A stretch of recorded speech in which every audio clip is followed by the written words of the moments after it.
My forehead was pushed outward, my eyes and nose were pushed back into my head, and my fingers and toes were fused together. And there were also other doctors who said we don't think he'll live past the age of 18. But now I'm 48 years old now. I've been through a lot of surgeries. I've had about 68 surgeries. Welcome to Wheel With It. I am your host, Devin Wieters. Let's get into the episode. Hello, welcome to another episode of Wheel With It. My name is Devin Wieters, and today we have Dorsey Ross on with us. How are you, Dorsey?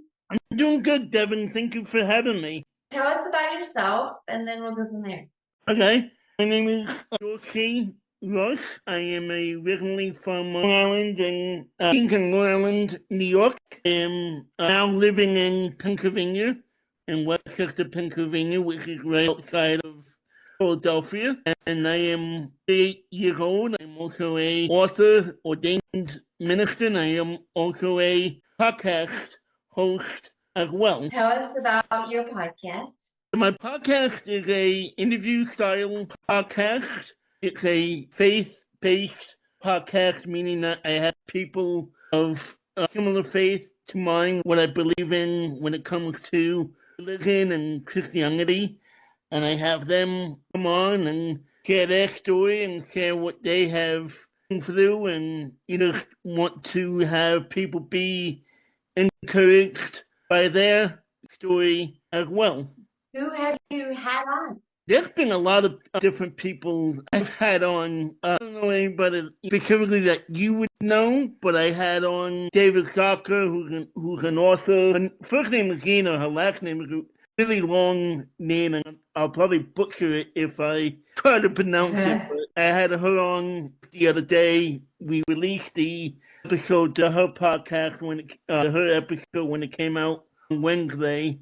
I've had some sports athletes, I had musicians come on, and had a whole bunch of wide range of people and their stories as well. So tell us about your disability and what you've gone through with that. Yeah, it's a very rare disability. It's called Apert Syndrome, and it's a birth defect of the hands and the face. When I was born, my forehead was pushed outward, my eyes and nose were pushed back into my head, and my fingers and toes were fused together, meaning I had no individual movement of them, and they had to operate and separate my fingers. To this day, my toes are still fused together. I don't have any individual movement of my toes. And when I was born, the doctors had told my parents that I wouldn't survive because I had no skull opening and no soft spot to allow my brain to grow and allow my brain to function normally. And because of that, they had told my parents that the best option for them would be to put me into an institution and to let me be. But thankfully, because of my parents' faith and their belief in God and everything, they decided not to do that and to just take me home and to see what would happen with me. And they also heard from a nurse or a doctor in the hospital where I was born in New York that doctors at Columbia Presbyterian Hospital were doing operations on babies like myself. So they took me there, and the doctor there said, well, we can operate and we can open the skull and to relieve the pressure on his brain and to give him some time to live, although we don't know how long he'll survive, but we do know he'll survive.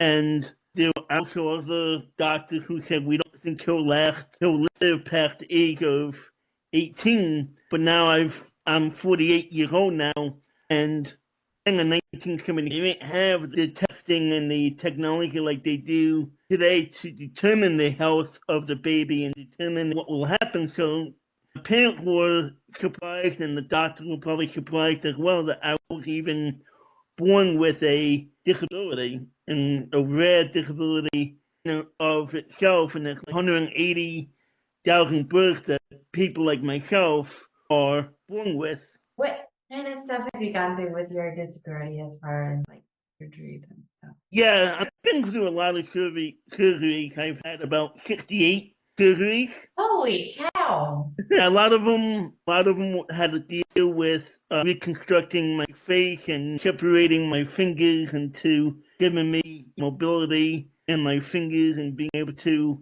separate them and allowing them to work properly and everything. And like I said, they had to multiple times pull my face forward and like my face so that it looked more quote unquote more normal, which I'm sure we both know there is really no Yeah, normal. there's no such thing as normal, but I get what you're saying. What has your faith been to you, and how is that going to your daily life? Yeah, my faith has always been a strong foundation for me. Ever since I was younger, my parents both people of faith and both believed and knew and trusted in God, and they brought me up in the church. And so my faith, I the Bible and learned about the Bible and everything. So my faith has always been a strong foundation for me. I remember when I was younger, my mom and I would play together before the operations, and we were singing an old hymn before going into the hospital and the operating room because I was always nervous and not understanding or not knowing what was going to happen and how I would come out of it. My mom and my dad were probably both nervous as well and not knowing what their son was going to go through. They were probably the playing together between my mom and I was a comfort to not only her but to myself as well. And there were times when I would get so nervous that my mom would even come into the operating room with me just to calm me down and allowing me to see her help me to relax a little bit better as well. So I grew up in the church, as I said, and started to go to the youth group when I was younger and in my teenage years and everything. And the kids in the youth group and the teenagers in the youth group, they accepted me. They loved on me, they cared for me. Unlike on the outside world and kids in the neighborhood, kids I went to school with, I'm sure you can. Much honestly, I had an aide with me that was very good about standing up for me, so not that much, but I've friends that have gone through that, and that's not. Can I say that again?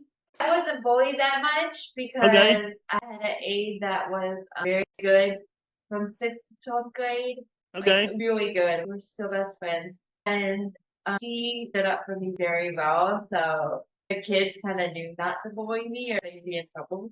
Yeah, like I was saying, the kids in the school or in the church that I went to, they were fine, but it was different on the outside world and in the neighborhood. And even though I went to a school for people with disabilities and every one of my classmates and kids in the school had a disability, we still had bullying and we still had people making fun of one another, even though it was all in school for people with disabilities. You would think that people with disabilities wouldn't do that, but I guess every school has it. Yeah. So can you went for like regular diploma, right? I'm sorry, continue your question. I cut you off there. You got a regular diploma, or did you get some kind of like specialized diploma? I believe it's just but I was able to finish school, no problems, and I had an IEP and all that, but it was a normal, I believe it was just a regular high school diploma as far as I can recall. Oh, so you took all the normal classes and stuff? Oh, yeah. Okay. Switching topics, what's the biggest lesson you've learned living with this disability? Yeah, I learned not to give up. I learned when difficulties come and when obstacles come and trials come and whatnot, not to give up. You keep moving forward. I think that's one of the biggest lessons that I learned from my parents. They, are not the type of people to say, well, Dorsey can't do this or Dorsey can't do that or Dorsey's not going to be able to go to college and whatnot. We'll just put him in the house and we'll just put a bubble wrap around him and we'll just not let him do anything. My parents did the complete opposite. They allowed me to figure out for myself what I could and could not do. And Hi, I'm Doug Katz, inventor of the Nulu kitchen knife. The Nulu is uniquely shaped to work in harmony with the human body, greatly reducing the strain on muscles and joints common with traditional knives. Not only is the Nulu ergonomic, it's incredibly versatile. This knife is the kitchen MVP. Visit us at nuluknives.com, that's N-U-L-U knives.com, to see this extraordinary knife in action and understand why we say Nulu is the knife that adapts to you. Visit nuluknives.com and enter code WheelWithIt-Nulu at checkout. Before we get back to the conversation, make sure you're subscribed so you never miss an episode. On whatever podcast app you're listening on right now, just hit the subscribe or follow button, and if there's a bell icon, tap that too so you get notified when new episodes drop. You can also subscribe to my Substack newsletter for updates about important disability policy at both the state and federal levels, and deeper dives into the topics we talk about on the show at wheelwithit.com/Substack. And if you want to follow both me and the podcast on social media, you can find all the links in one place at wheelwithit.com/followers. Now, let's get back to the conversation. Yeah, and so what are you doing now? Do you advocate for anything? I don't really advocate for anything. I do work in retail. I work in retail right now, and I'm hoping to get another job at some point with people with disabilities, but I haven't found the right one yet. But I was doing a lot of speaking and traveling and sharing my story, but that cut back a lot because of COVID, and Yeah. my dad's still alive, so I'm taking care of him. Oh, yeah, that's, tell us about your relationship with your parents today. Are they both still alive? Unfortunately, my mom passed away when I was in Bible college in 2002. Oh, I'm sorry. So, unfortunately, she wasn't able to see me graduate Bible college, but she did see me graduate high school, and she did see me graduate community college. Oh, that's nice at least. Yeah, but my dad got to see me graduate Bible college both times and have a great relationship with him, and we get to live together. You live with your dad, that's fun. I do, yeah. He's living with me. That's how we look at it. Oh, yeah, that's funny. So anything you want to make sure we say that I haven't gotten to yet? I'd love to promote my book that I have, and it's on. Oh, yeah, tell us about your book. Yeah, it's my autobiography, and I started writing it a long time ago when I was traveling around. People would ask me all the time, "Are you gonna write a book? Are you gonna write a book? Are you gonna write a book?" And I would be like, "I don't know when it's gonna come out. You don't know if I will." And eventually, I started writing it little by little. And the first copy or the first edition of it came out in 2016, and then I did a remake of it in 2020. I did a remake and the second edition of it in 2020. So what inspired you to write the book, and what exactly is the book about? It's basically my story. It's basically my autobiography and what I've been through and what I've had to deal with and what I had to face in my life. I think what inspired me was all the people that were asking me, "Hey, when are you gonna write a book? When are you gonna write a book? When are you gonna write a book?" And I think I just caved and decided, all right, I'll write a book. That public pressure is a good way to get things done. So what's been the response to the book, and what surprised you the most about the response to the book? The response has been great. Like anything else, there's always going to be, people that don't really care for anything else. For the most part, overwhelmingly, it's been a great response to it, and people have really enjoyed it. Always going to be haters. More people have enjoyed it. Yeah. What's next for you? What are you doing? I don't know what's next for me. Like I said, right now I'm working in retail, and hopefully, at some point, I'll move on from that, and I'll either continue to do better with podcasting or with my podcast, and maybe go into full time with that, or do something else. So, what's been your favorite podcast guest? Ooh, that's a great question. I would probably say there's two of them. There's David Zucker, who I enjoy interviewing and talking to, and then there was another one who I interviewed yesterday.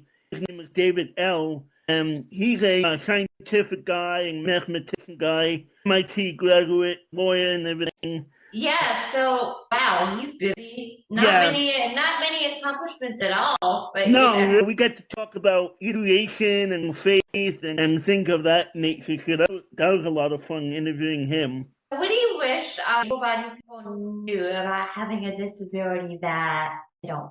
Yeah, I would say that obviously it's not nice to stare, one, and two, because we have a disability, we're not limited to what we can and can't do. Yeah, so yeah. Our minds are not, for the most part. Yeah, just because some of them do, but just because you have a disability does not necessarily mean you have a mental one.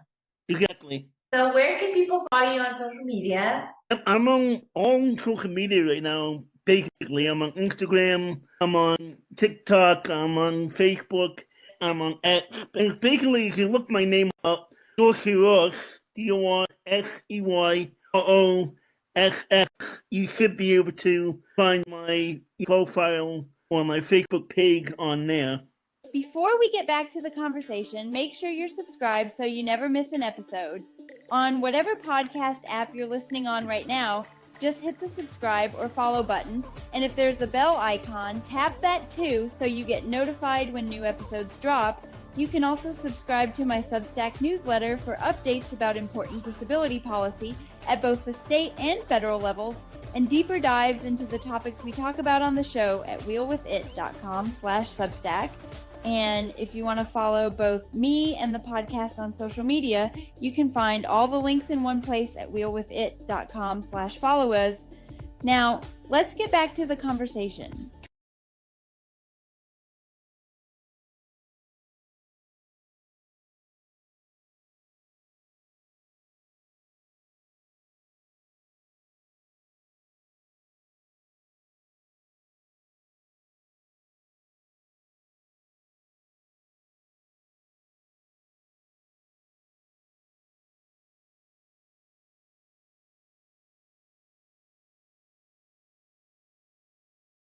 Is there anything you would like to add before we get off here? I just like to say, Devin, thank you so much for having me on your show. You are so welcome. If you're looking for guests, I would love to be on your show too. Follow Dorsey Ross on social media. We will have all the links in the show notes. Follow me on social media and the podcast on social media. We will have all the links in the show notes. Give us a 5-star rating, review, and we will see you guys next episode. Bye.